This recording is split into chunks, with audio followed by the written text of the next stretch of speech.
তুমি এখনো বেনামাজি, এখনো সকালবেলা তুমি ঘুমাও, এখনো তুমি আল্লাহকে ভুলে আছো, এখনো তোমার কাছে তওবার কথা তোমার চিন্তাতে আসে নাই। তুমি অনেক কিছু হতে পারো, তুমি মুসলমানের কাতারে থাকবা না। তুমি অনেক কিছু হতে পারো, তুমি ইসলামের কাতারে থাকবা না। যারা নামাজ পড়ো না, তুমি টের পাও না, মসজিদের দরজা তোমার জন্য বন্ধ হয়ে যাবে।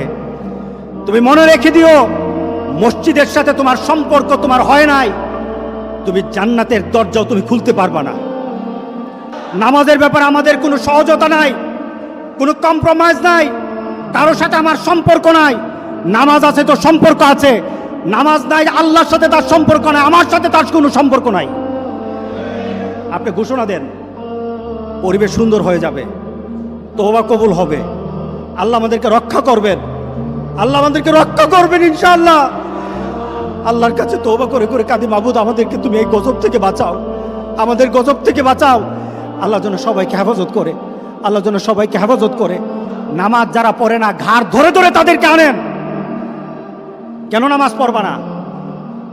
তুমি মুসলমান, এই মুহূর্তে তুমি আমরা এক কাতারে দাঁড়াই। এটা যদি আপনার সন্তান হয়, ধরেন নামাজ পড়তে আসো। মুহাম্মদ সাল্লাল্লাহু আলাইহি সাল্লামের কথা কঠিন ছিল নামাজের ব্যাপারে। রাসূল সাল্লাল্লাহু আলাইহি সাল্লাম বলেছেন, তোমার সন্তান 7 নামাজ শিখাও, তোমার সন্তান 10 নামাজ না পড়লে তারে পিটাও। কে বলেছেন? কে বলেছেন? রাসূল বলেছেন। তাহলে রাসূল কঠিন হলেন না? নামাজের ব্যাপারে কঠিন না? নামাজের ব্যাপারে আমরা কখনো সহজ হব না। সুতরাং আমার রাসূলের কথা হলো, তওবা তো তখন পর্যন্ত। আমার আল্লাহ বলেছেন, লাইসাতিত তাওবাতু লিল্লাযিনা ইয়ামালুনা সাইয়্যাত। একটা মানুষ পাপ করার পর সে তওবাটাকে লেন্দি করে, তওবাটাকে সে দূরে সরিয়ে দেয়, মনে করে এখন না আরো পরে তওবা করব, শালি পরে করতে থাকে, তার জন্য তওবা নাই। হাত্তা ইদা হাদরা আহাদাহুমুল মাউত, যখন মৃত্যুর দুয়ারে চলে যায়, যখন সে কোয়ারেন্টাইনে চলে যায়, যখন সে আইসিইউতে যায়, তখন বললে ইন্নী তুবতুল আন, এখন তওবা করতেছি। আল্লাহ বলেন, এটা আমার কাছে তওবা না। যারা এইভাবে তওবা করে তাদের তওবা, আল্লাহ বলেন লাইসাতিত তওবা, এটা তওবা নয়, এই তওবা আমি কবুল করি না। রাসূল সাল্লাল্লাহু আলাইহি সাল্লাম বলেছেন, মা লাম ইয়াতাগারগির, যখন গড়গড় আরম্ভ হয়ে যাবে তখন আর তওবা কারো কবুল করা হবে না। গোটা পৃথিবীর মধ্যে কিন্তু গড়গড়ার পর্যায়ে চলে আসছে। এখনই আমাদেরকে ফিরে আসতে হবে, আপনাদেরকে একটা সুন্দর পরিবেশে চলতে হবে। যেটা বলা হয়েছে, আমাদের হাত পা মুখ এগুলি সবসময় আমরা ধোবো, আমরা একটু পরপর হাতগুলি ধোবো। আমরা যখন হাত ধুইতে যাব, আমরা হাত ধোবো না, আমরা উজু করে নেব, ঠিক না? আমরা কি করে নেব? উজু করে নেব। মোমেন কখনো কি থাকে না, নাপাক অবস্থায় থাকে না। কারণ আল্লাহ বলেছেন, যারা মুতাতাহিরিন, যারা পবিত্র থাকে, আল্লাহ বলেন আমি তারে ভালোবাসি, আমি তারে ভালোবাসি, আমি তারে ভালোবাসি। আল্লাহ আকবার। সুতরাং আমরা কি করব? হাত মুখ সবসময় ধোব। এখন ধোয়াটা হবে আমাদের উজু। বাথরুম থেকে আসলেন উজু করবেন, যখন খাওয়া দাওয়াতে বসবেন হাত ভালো করে ধোবেন। আপনি নামাজ পড়বেন, 5 ওয়াক্ত নামাজ 5 বার আপনার জন্য উজু। আপনি যখন কোরআন তেলাওয়াত করবেন তখন উজু। আপনি চিন্তা করলেন এখন আমি একটু ইবাদত করবেন, উজু করে নেন। আপনার জন্য বারবার উজুর মাধ্যমে আল্লাহকে সন্তুষ্ট করার একটা পরিবেশ আপনার দেহের মধ্যে সৃষ্টি হয়ে যায়। আত্মার পবিত্রতা তওবা, দেহের পবিত্রতা হলো উজু। আল্লাহ যেন সবাইকে করার তৌফিক দান করে দেয়। দ্বিতীয়ত, সফর বন্ধ করে দেন। এই বাড়িতে বেড়াতে যেতে হবে, ওই বাড়িতে যেতে হবে, বন্ধ করে দেন। এটা নাজায়েজের কিছু না, শরীয়ত বিরোধী কিছু না। রাসূল সাল্লাল্লাহু আলাইহি সাল্লাম বলেছেন, এই ধরনের পরিবেশ হলে এক এলাকায়, যে এলাকায় হয়েছে ওই এলাকায় ঢুকবা না, আর ওই এলাকার মানুষ বের হবে না। এটা রাসূলের কথা। এখন মহামারী কোনো এলাকায় নাই, গোটা পৃথিবীতে হয়ে গেছে। বের করে যাবে না, ওই এলাকায় গেলে বাঁচা যাবে, মহামারী হবে না, এমন কোনো জায়গা বাকি নাই। গোটা পৃথিবীর সবটাই এখন মহামারীর স্থান হয়ে গেছে। বাঁচতে হলে নিজেকে একটু নিজেকে একটু কন্ট্রোল করে আল্লাহর কাছে সাহায্য চাইতে হবে। কার কাছে সাহায্য চাইতে হবে? আল্লাহর কাছে। দ্বিতীয়ত, বাজারে দরকার আছে, বাজার আপনি যাবেন, তবে স্বভাব সুলভ বাজারে যাওয়া হবে না। স্বভাব সুলভ বাজারে যাবেন না। স্বভাব সুলভ কি? মন চায় বাজারে যান, মন চায় আড্ডা দেন, মন চায় চারশোলে বসেন, মন চায় দোকানে গিয়ে বসে থাকেন, এটা আর হবে না। কি বলেন? একটা সুস্থতা পরিবেশ ফিরিয়ে আনতে হবে। কি করতে হবে? আপনি আপনার ঘরেই থাকেন, আল্লাহর কাছে কাঁদেন, আপনি হেঁটে চড়ে, আপনি বাজারে আড্ডা দিয়ে, আপনি আরেক বাড়িতে গিয়ে আপনি তো তওবা করতে পারবেন না। আপনি ঘরের কোণে বসে থাকেন, আপনি দেখবেন চোখ দিয়ে পানি চলে আসবে। ফ্রান্স থেকে একটা ছেলে ফোন দিল আমাদের গ্রামের, মাসুদ নামে। সে বলতেছে, হুজুর আমাকে মাফ করে দিয়েন। বাহির থেকে যতগুলি ফোন আসতেছে শুধু মাপ চায়। আমি বললাম, তোমরাও আমাকে মাফ করে দিও, আমাদেরকে মাফ করে দিও। হুজুর ঘরের মধ্যে আটকে আছি, বের হতে পারি না, দরজাটা খুললেই পুলিশ, দরজা খুলে বের হলে পুলিশ ধরে নেয়, ঘর থেকে বের হতে পারি না। একটা চিন্তার মধ্যে পড়ে গেছি।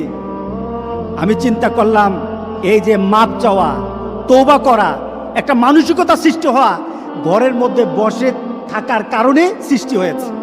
আপনি ঘরে বসে থাকেন, তওবা করেন আল্লাহর দরবারে, এত হাঁটাহাঁটি করবেন না। এটা বাংলাদেশ থেকে, বাংলাদেশ সরকারও এটা আমাদেরকে বলতেছে, কিন্তু আমরা শুনছি না। তৃতীয়ত, একটু আমরা সালাম বিনিময় করব। কি করব বলেন? বলেন কি বিনিময় করব? বেশি বেশি করে সালাম। আসসালামু আলাইকুম, দূর থেকে দেখতেছেন আসসালামু আলাইকুম, দূর থেকে দেখতেছেন আসসালামু আলাইকুম। আপনার উপরে সালামের কারণে জবাব কি আসবে? জবাব কি আসবে বলেন? ওয়ালাইকুম সালাম। পারস্পরিক শান্তি আল্লাহর কাছে কামনা করি সালাম বিনিময়ের মাধ্যমে। হ্যান্ডশেক করা দরকার নাই, হাত লাগানো দরকার নাই, কারণ বর্তমান মেডিকেল সায়েন্সের ওরা যখন বলছে যে এটা থেকে একটু বিরত থাকা দরকার আছে, বর্তমান প্রেক্ষাপটে গভর্নমেন্ট থেকে যে অর্ডারগুলি আছে, এরপরে মেডিকেল সায়েন্স থেকে যে কথাগুলি আছে, এগুলি মানো আমাদের দরকার। কারণ মেডিকেল সায়েন্সের কথাগুলি তাদের নিজস্ব কথা নয় তো। এই যে হাত পা মুখ ধোয়ার কথা বলেছে, তারা মেডিকেল সায়েন্সে বলতেছে, কিন্তু ইসলামে আছে কিনা বলেন তো? আছে। তাই এইভাবেই তো বলা হচ্ছে। সুতরাং এই হ্যান্ডশেক করাটা ছেড়ে দিবেন। বাড়িতে মহিলাদেরকে বলবেন যে পাড়া যেন না বেড়ায়, এক বাড়ি থেকে আরেক বাড়িতে যাওয়া দরকার নাই, এক স্থান থেকে একজন স্থানে যাওয়া দরকার নাই, নিজের ঘরে থেকে আল্লাহর কাছে সাহায্য চাওয়া দরকার। কি বলেন? অতিরিক্ত লাগতেছে কথাগুলি? হ্যাঁ, উন্নত দেশে আপনার ছেলের কাছে ফোন দিয়ে দেখেন কি অবস্থা।